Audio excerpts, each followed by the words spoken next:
morning. Thank you for joining us here on Pastor's Corner. Hope that you had a blessed Sunday, or you're having a blessed Sunday, I should say, that you had a blessed week, that you have a blessed coming up week. We thank you for your support and joining us, subscribing to our YouTube channel. We're going to go into the Gospel of Matthew, chapter 25. I don't normally do this where I mix my live messages with my broadcast I do here, but we've been covering this area in our live services, and I want to drill down on it, and it's about the talents, the parable of the talents. I'm not going to read the whole thing, but this one portion in chapter 25 of the Gospel of Matthew. And we're going to start at the 24th verse. This is the area we've been circling around. I just want to take this time to get a little bit more deeper, drill down deeper on this one servant. It says, then he which had received the one talent, he came and said, Lord, I knew thee that thou art a hard man, reaping where thou hast not sown, and gathering where thou hast not straw. This is the only time, I know I've said this many times, those of you that follow me, this is the only time that you hear where in this parable he says, it says hard man, and it's calling his the one he answers to, Lord, that he is hard.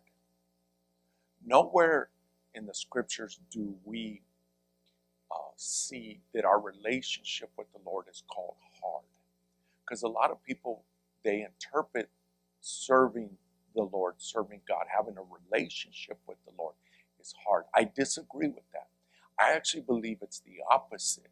Not having a relationship with the Lord is hard.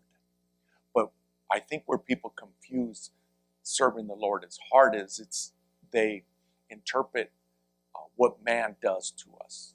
And we blame the Lord in a sense, saying the Lord is hard when in reality it's not the Lord, it's man that's hard. Another example I'll give you is when King David did wrong and the Lord gave him a choice. Do you want to go in my hands or into man's hands? And King David said, I will go into your hands. Instead of the Lord letting man dictate his punishment, he allowed the Lord to dictate his punishment, knowing that the Lord is just as compared to what man's capable of doing. Again, confirming that man is actually where we find the hardness. We just don't see it. We see it more and we reflect it onto the Lord. But this one servant, he calls the Lord, he says, that you are a hard man. And he said that. And then he says in verse 25, he says, and I was afraid. And I went and I hid thy talent in the earth, and there thou hast that is thine. His Lord answered and said unto him, thou wicked and slothful. He's calling him wicked and lazy. Wicked and lazy. He's calling him because he hid what the Lord had given him.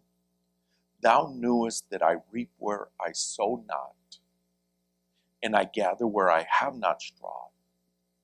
But he did not say that he was hard. He only confirmed that he gathers that he gathers where he has not strawed, and he reaps where he had not sown. Then he says this, thou oughtest therefore to have, excuse me, thou oughtest therefore to have put my money to the exchangers, and then at my coming I should have received mine with usury. In other words, he says, at the minimum you should have put it in the bank, and at least you would have been getting some interest off of it instead of just hiding it. I'm gonna stop there and drill down a little bit, like I said. But what happened to the other two? there was 3 of them. One, he received 5 and he turned it to 10. The other received 2 and he turned it to 4. They doubled what the Lord had given them. They went out and they doubled it. But we don't see in the scriptures where it says that they were afraid. We only see that the wicked and slothful servant is afraid. That he was afraid, and he said he was afraid.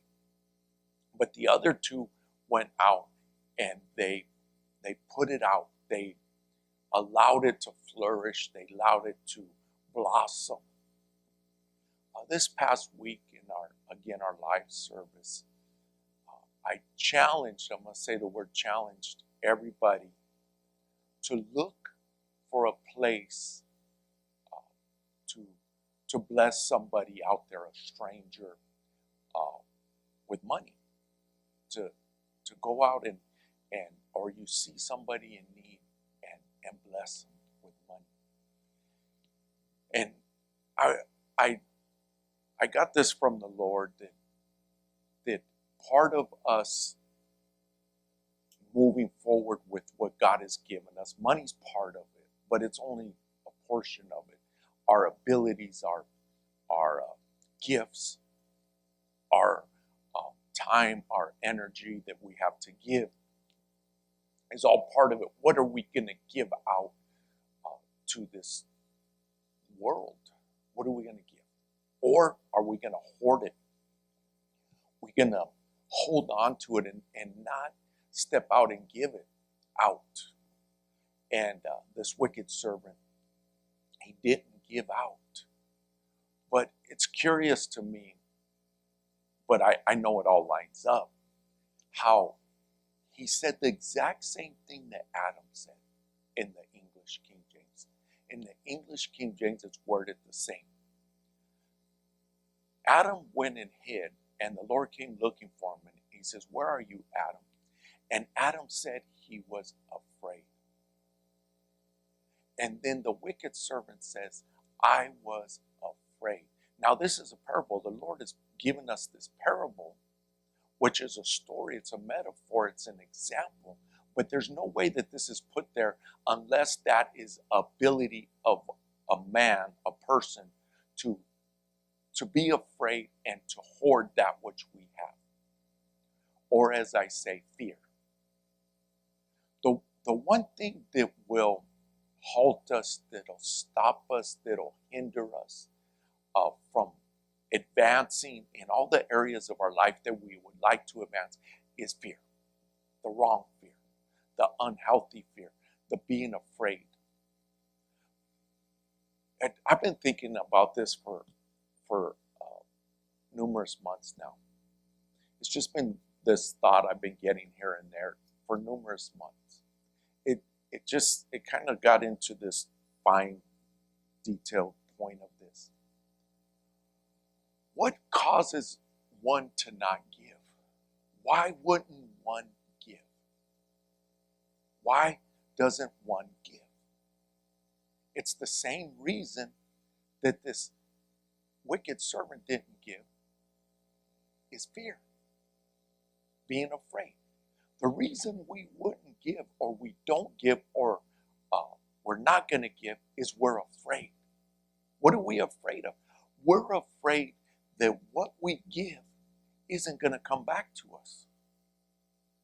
That we're going to exhaust our resources, our supply, whatever it is.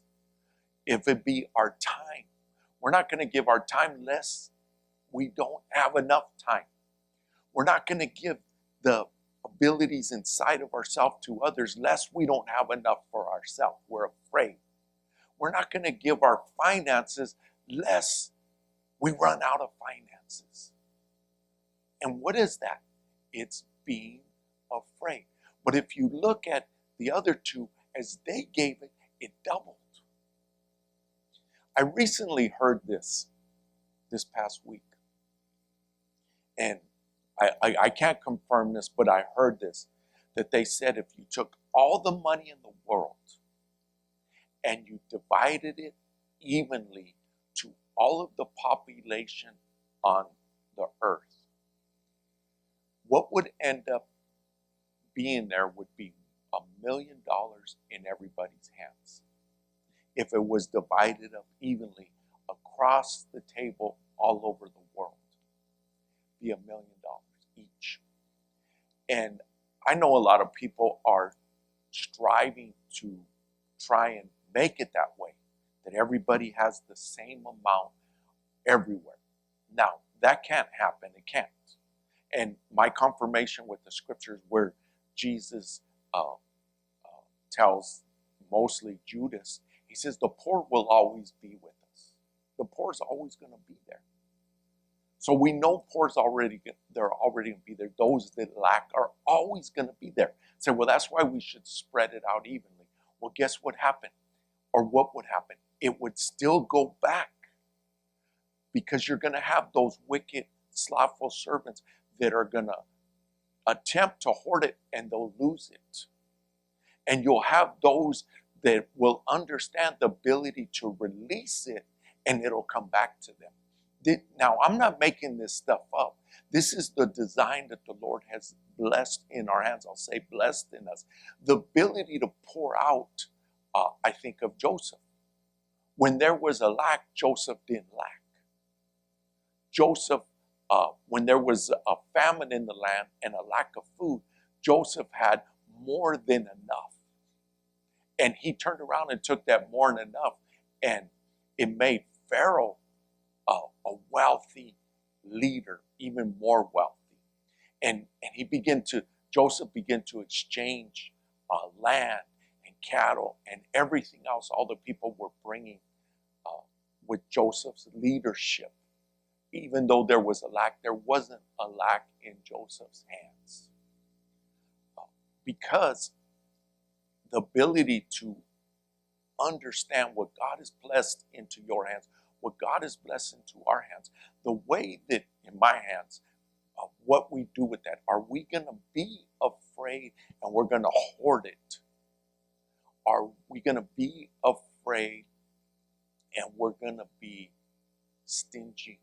We're going to be lazy and not understand the concept, the ability to give, the ability to bless. Yes, the ability to bless. To look for the opportunity. Instead of trying to hide from the opportunity, to look for the opportunity. Instead of hiding from the opportunity to give, we look for the opportunity to give. Instead of looking and saying, what's the minimum I could do in whatever it is? Or can I do nothing? Can I wake up today and do zero? Can I accomplish zero today? Can I accomplish nothing? I do nothing. Now I understand about rest and a day of the week that we dedicate. Most people do Sunday, but I understand that. But we're still doing something on Sunday. We may not be going to an actual work job, but we're still doing something. We're still making an effort to do something. I don't want to argue the what you should and shouldn't do on say Saturday or Sunday, the Sabbath, the Shabbat. However, I don't argue those things. But what do we do on that day or on any other day, a given day? Let's say tomorrow, Monday. Do I wake up, or let's say I wake up and all I do is just lay here in my bed. I just lay here. I don't do anything. Maybe get up, go to the bathroom, get some food, but just lay here. Now I know somebody's sick in body, that's what they need to do. But that we get up, we put our feet on the ground, and we get after it. We go to be productive. And for myself, every day I look at that day when I start my day, I look at it this way. How productive can I be? Not what's the least I can do, what's the most I can do. What's the most I can do? And this is just me. This is how I do it. I'm just going to give you an example how I do it. I divide my day into two 12-hour blocks. That's how I divide my day. And one 12-hour block is the 12 hours that I'm going to look to be as productive as possible in that 12-hour block, which means a whole lot of things. This that I'm doing right now will come across in a 12-hour block, even though this is Sunday. Sundays actually, it is my easier day, even though I'm ministering and I'm serving. But come tomorrow, Monday, whatever day you're watching this, I'll wake up and I'll look, what's the most I can accomplish? What's the most I can check off my list of things? And of course, just like anyone else, you start with the most pressing things that you need to get done that day, and then add to it. And I'm always looking to make steps forward in all of my projects that I have in my life. I have a bunch of different projects. But at the same time, I have to take care of this. And what I mean by that, if I on that day say I exercise, that's part of that 12-hour block. The other 12-hour block is designed for sleeping, showering, eating, doing those things. And so what about the other time? The one 12-hour block that I'm being productive, I don't really eat. I'll do a shake, like a smoothie, however you want to call it, and I prepare that when I wake up, and I take that with me, unless I'm fasting. And then on a fast day, then it's just water. But I'll take that. It's my breakfast. It's my lunch. It's all that. And so in that 12-hour productive time that I'll take that in, I'll do a meal in the other 12-hour block. And I know a lot of people don't subscribe to that. That's fine. That's okay. That's just what I do. And the older I get, the less calories I need to take in, because my body doesn't burn as much as it used to in my younger days. And understand, I gotta take back. I've lessened my portion sizes as I've gotten older. I take less portions. My portions are smaller in my age now than it was 15 years ago. I understand that, because I have to look and say, okay, how much do I actually need to put in to this body that makes it its optimum? I'm getting a little deep there. But I have this 12-hour block that I'm looking to be productive.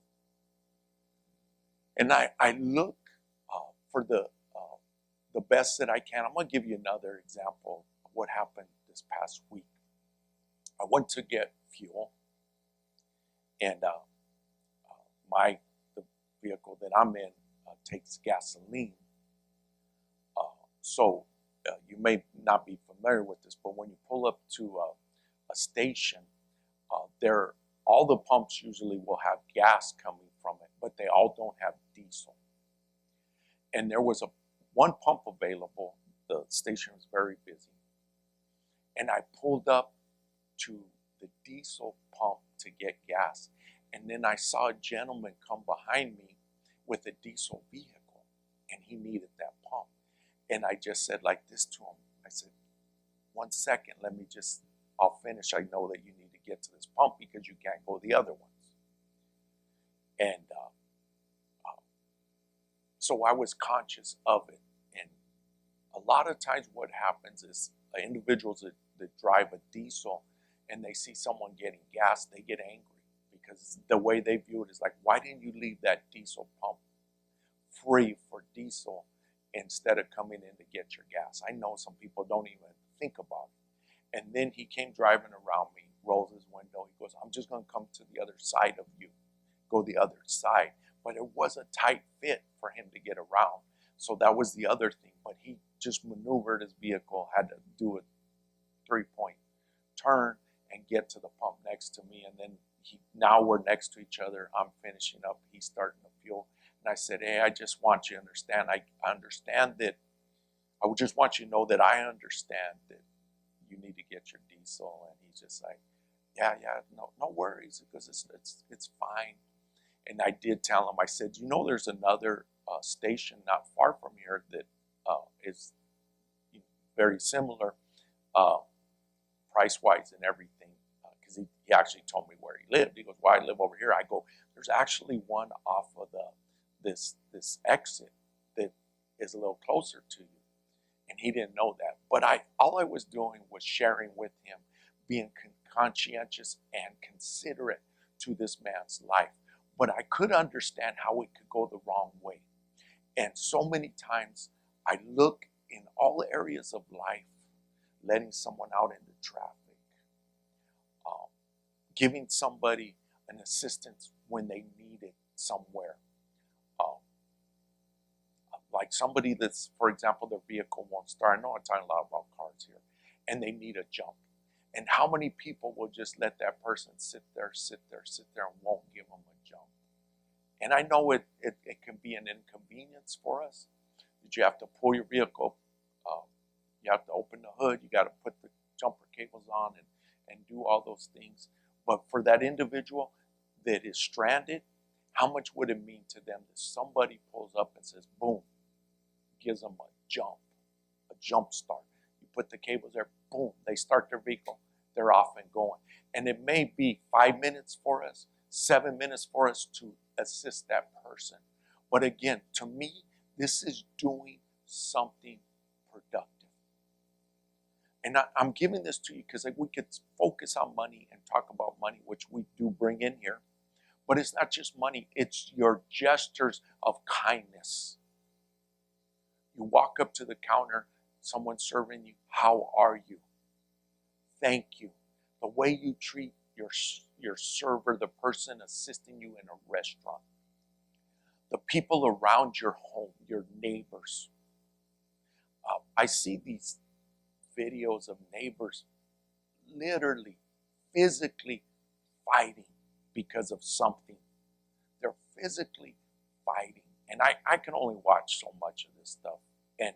And what I mean is, I look at that, it's like that negativity that is out there, that I don't want to walk in that area. I want peace, love, joy, faith, the fruits of the Spirit, that which God has put in my hands. I want it to blossom. I want it to increase. I want it to go. And the opposite is I'm afraid to help somebody. I'm afraid to say hi. I'm afraid to give a wave. I'm afraid to treat somebody well, lest they mistreat me, lest they do me wrong, unless they hurt me. Being afraid. Walking in fear. Now, life can deal us blows. Life can set us back. But do we get back on the horse and go back out?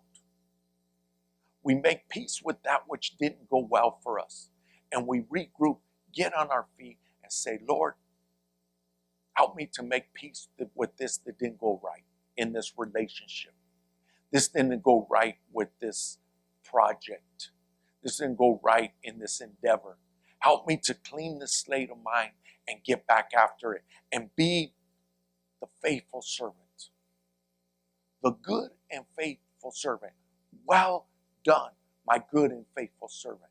You took that which I gave you and you doubled it.